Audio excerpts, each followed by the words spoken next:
Today, East Midlands Airport is a major regional and national hub, both for passengers and especially these days for freight traffic. It's very near Castle Donington in Derbyshire, and in its early days it was actually known as Castle Donington Airfield. It started right back in the 1940s during wartime. It was a satellite airfield to Wimswold. This was for heavy bombers, and particularly Canadians and New Zealanders were trained there both in flying, and if they were ditched over the sea they had to take dinghy drills. These were at Loughborough Bath, so all this carried on right to the end of the war. After the war, the Lancaster and Halifax bombers were used as transport aeroplanes, but really the airfield became completely dormant.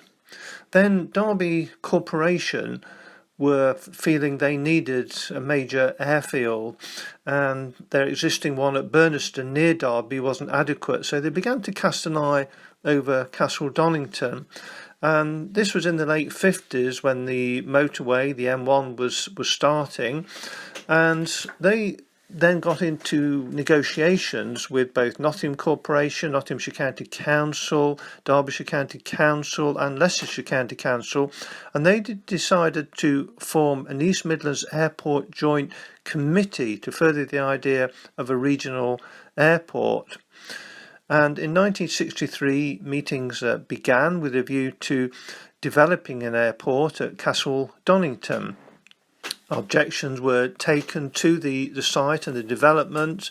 Once this stage was passed, then work could begin, and a contract was drawn up with Richard Costain, a civil engineering company, and the initial contract was for £696,782, 9 shillings and twopence.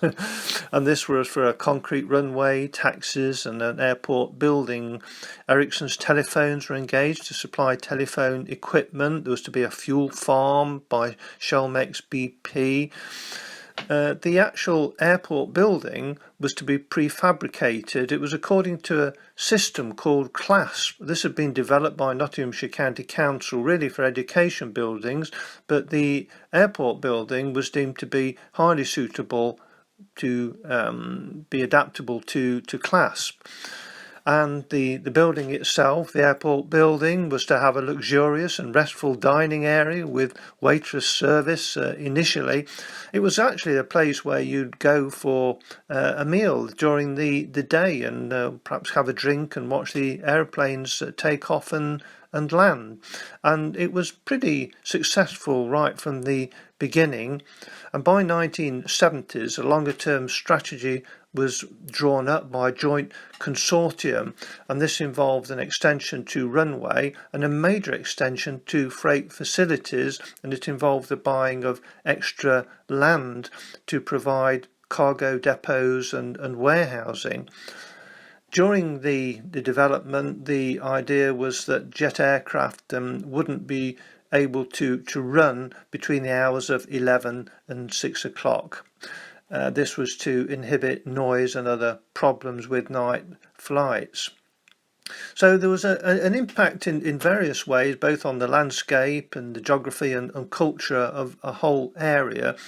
And eventually the East Midlands Airport developed to becoming a regional hub. If you know the area, then it's a little bit surprising because it's actually very rural in the area around Castle Donington, and even only a few kilometres from the airport there's little villages, very rustic, beautiful little villages like Hemmington, only 2 kilometres from the airport, and Lockington, delightful places to walk and cycle around, and still relatively quiet even though they're so close to the airport. But what about the airport and regional identity? Well, in 1968, a geographer, H.E. Virgo, produced for the East Midlands University Press a book called The East Midlands, A Regional Geography, and he highlighted the importance of the airport for contributing towards the creation of an East Midlands identity, a regional identity.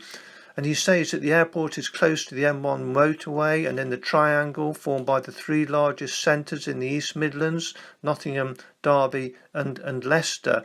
And he underlined the fact that this would continue, particularly with the view of package holiday operators and increased freight handling. And this, he noted, had increased hugely in the time that it was under his observation.